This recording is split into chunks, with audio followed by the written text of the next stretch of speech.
siya maging Pangulo. Nangutang siyang 3 trillion.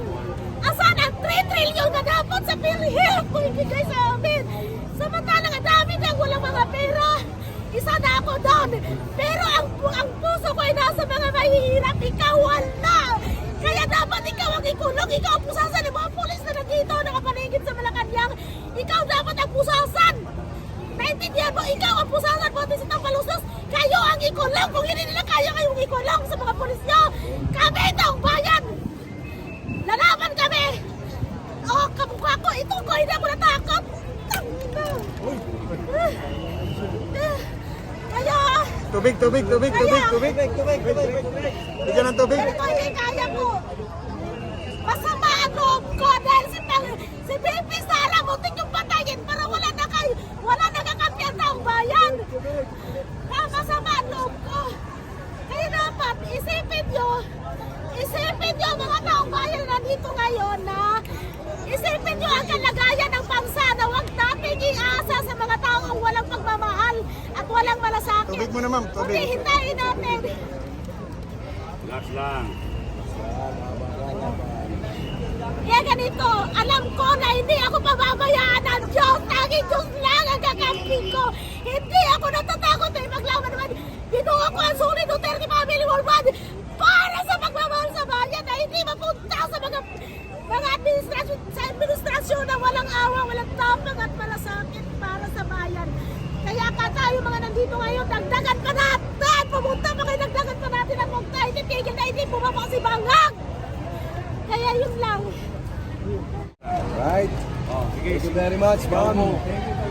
Bagong buhayan ng mga maralita. Grabe ang emosyon ni Bagong buhayan ng maralita, BBM. Ito na. Usapan sa budol-budol ng administrasyon nito. Kaya mga kababayan, nandito na kami. Isang paghihirap na naman ito, isang sakripisyo na naman ito para sa tanang na nangangailangan ng tulong sa liderato ng Duterte. Mabuhay Duterte! Ipagpatuloy natin ang kabaguhan sa liderato ng Duterte, mga kababayan. Ay, sir! Maraming salamat. Sir Duterte! Duterte! Duterte! Mga sasakyan! Ano ba ipagtanggol nila? Hindi na kayang ipagtanggol. Hindi na kayang ipagtatanggol yung bangag na yun. Ay, kaya pa rin nila ipagtanggol kasi may pera. Sir, may tanong lang ako, sir. Kailan mo na-realize, sir, na mali pala yung sinuportahan natin na presidente? Nung bago pa lumabas si Inday Sara, kasi bago lang to si Inday Sara nagsalita eh. Nagmula ito nung nakaupo si Bongbong, sinisingil ako ng taong bayan, lahat ng sumuporta sa kanya dahil umikot ako ng buong bansa sa pagkampanya kay Bongbong at saka si Sara.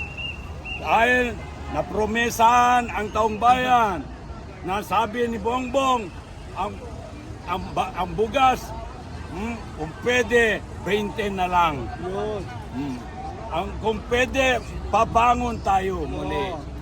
Ano nangyayari sa BBM? Budol? Lulubog tayong lalab muli. Akala ko bagong bini ng Marlica yung BBM. Yung pala bagong bini ng pagnanakaw. Yun! Tama na, sobra na. Huwag na hindi karapat-dapat na gawin ninyo ito sa amin. Pera namin yung ginagastos ninyo. Yung binibigay ninyo sa inyong mga kandidato. Nagmula yung pamimigay ninyo ng ayuda, pera ng taong bayan sa mga barangay na opisyalis. Nag-umpisa noon, October pa of 2023, nag-umpisa na yung pamimigay ng ayuda.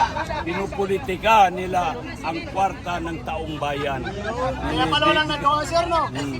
Kaya pala walang naipagawang struktura. Walang project. Paano mangyari yun?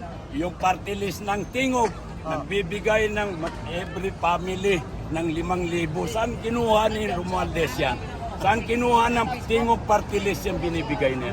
Pera natin lahat yun.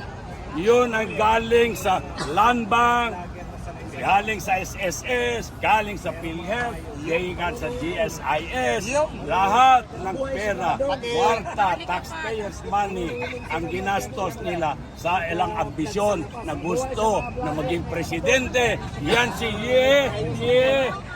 yan si Romualdez na yan. Kaya ikaw, Romualdez, bahala na sa iyo lahat ang pera ng taong bayan. Gusto ko lang makita ang itsura mo na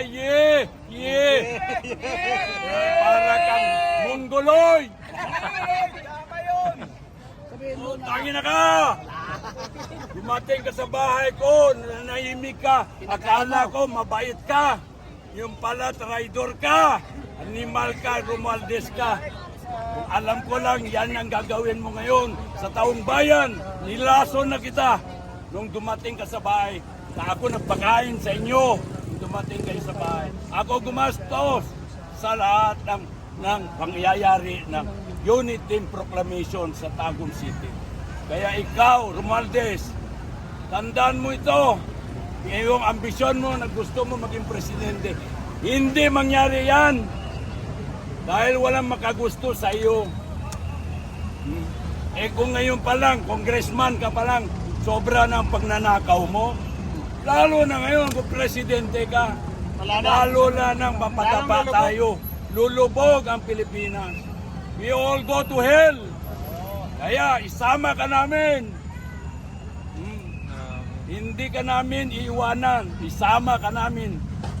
Sa kahirapan. Hihilahin ka namin sa hindi sa langit, sa impyerno. Sir, kailan nagpunta si Romualdez sa bahay niyo, sir? Mga tanong. Tapos, During election? 21 of 2021. Before the election, before the campaign pa. Before the election. Doon ang proclamation ng Unity. Na nandun si Sara, nandun si Bongbong. Ito, si Bongbong ito. Nung paalis na siya, galing sa bahay. Sabi niya, Manong, tulungan na. Anong sagot ko? Huwag kang mag-alala. Tutulungan kita hanggang makaya ko. Yung pala, anong nangyari? Nibudol niya yung manong niya, Manong Cesar kung tapay niya. Pero magkakilala kayo sa BBM personally? Oo, magkakilala kami. Dahil yung tatay niyan, doon sa Cagayan, tinulungan naman ng pamilya ko yan, nang naging presidente. Yung mama niya, tinulungan ko naman yan nung tumakbo ng presidente. Ako ang provincial chairman nung panahon na tumakbo si Melda sa pagka-presidente doon sa Davao del Norte. 2 probinsya yan. Yung De Oro, yung Davao del Norte, naging 2 ngayon. Meron yung Davao de Oro. Okay, salamat sir. Thank you, sir, ha? Okay. Ayan, nainitan na tuloy si sir. Nandito na kami. Ayan. Dapat nandito na rin kayo.